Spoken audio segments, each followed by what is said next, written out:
Hey guys, just very quickly, Graham has unfortunately lost his voice, so he wasn't going to be much use in here. So René's come in to deputise. I guess we'll start with questions and follow-ups. If anyone wants to get started, Vince, I'm looking at you to maybe kick things off, and we'll move around from there. René, what are your thoughts on the game? Does it feel like an opportunity missed tonight, given the strength of the performance? Yeah, I think so. Having said that, I think we'd be very, very proud of this performance. Sometimes in football you play games and the results are not going for you, and then you try to look for what the causes are. But this is, I think, one of those losses where you can be really, really proud of the performance. I mean, we played against an absolutely strong, very strong nation. You know, if you look at, they've obviously got a very big game coming up in a few days against Italy, as we all know. But they can field two world-class teams, without a shadow of a doubt. And if you look at the players where they play, you know, what leagues they play, what clubs they play, and if you then see where we have been coming from as Australia, obviously I worked with Graham now for 5 years, and what we've done, and if you look over the nearly last 12 months to where we come from, qualifying through the two playoff games, then the World Cup, which was great, where we will play France, Tunisia, Denmark, Argentina, and even in leading up to this game where we played strong opposition, Ecuador twice, Argentina again, and Mexico, and now England. This was by far the best performance. You know, I think we were very well organised, very well structured. The players played with courage and bravery when we could. And with a bit of more luck, we could have scored, you know, at least 2 goals. How did Arnie lose his voice? What was he doing? Well, I've tried to warn him. He says, you are in a stadium here that probably holds, you know, more than 80,000 people. Nobody will hear you, you know, but that is his passion. You know, Arnie is so passionate about Australian football, you know, about the young players and about the national team. And he can't help himself, but he paid the price tonight. What did you learn about the team tonight to go out there in front of 80,000 people, particularly some of the younger players who, you know, there's a lot of players with 5 to 10 caps in that squad who didn't really look out of place? I think if you look a bit further than that, you have to give those boys an enormous credit. You know, the bravery that they have, and I think it's the mentality that stands out for us as an Australian nation. We can go toe to toe with all the big nations. We are just trying to find that extra bit of quality to really put them to the sword, you know, and that is what we're looking for.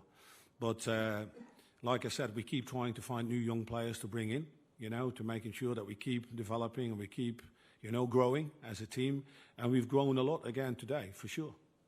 And just lastly from me, it's the second game that Kai Rolls has played at left back. What's the sort of rationale with testing him in that position, and is that something you'll continue to do? Well, no, it's always good to have players that can play in multiple positions, you know, and we've had, obviously, I think Graham has stated that a few times, that is difficult for us in the windows of September or October, that we can draw from Australian players. We've got the A-League hasn't started, so those players weren't fit enough. That was the case also with Aziz Behic at the time when we played Mexico. We know that Kai can play there. Obviously, we have good conversations with players when we try them in different positions. Kai is very comfortable there. And with Cam Burgess coming in, you know, to see what we can do there. And again, Cam Burgess, again, outstanding performance with him again, with Harry Suter at the back. So it's another option for us. So very pleased with that performance as well. Might open it up to anyone else who's got questions. Ian? What do you think of Goodwin tonight? I mean, he was particularly outstanding playing Saudi these days, but clearly it's not affected his... No. Craig is one of those, you know, footballers who's got this lovely touch, this finesse, and also the great intelligence that he carries into the game. And we've seen him in the World Cup. Obviously, he's made that move to Saudi, but luckily he's played enough games for us to select him, you know, because that's what we're looking at. Match minutes are important for players to be, you know, to be fit. But again, like I said, today every single performance was outstanding. There was not one player that we could discuss, listen, we need to stop him or stop him.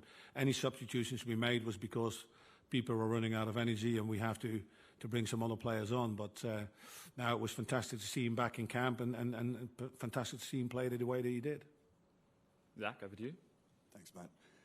What was the feeling? You talked a little bit about the quality. You know, England's second team is international world-class standard. What was the feeling between you and Arnie having to respond to the substitutes that they made in particular? I mean, what was that moment like, seeing the list of players that they were bringing on? Well, we expected that was going to happen. But the one thing I think that we respect everybody, but we don't fear anybody. That is, I think, the biggest thing. And we knew that if Gareth Southgate could have gone about this game in two ways. You know, he could have gone about it to start a strong side and then start to filter them out, or start, and rightly so, to maybe for him to look at some other players and then making sure that you bring some other players on, you know, that he wanted to see on the pitch as well. But without a shadow of a doubt, he's got world-class players in every position. But for us, I think if you look back, and I think we need to look at the credit for ourselves, we had a fantastic game plan. We were very well organised.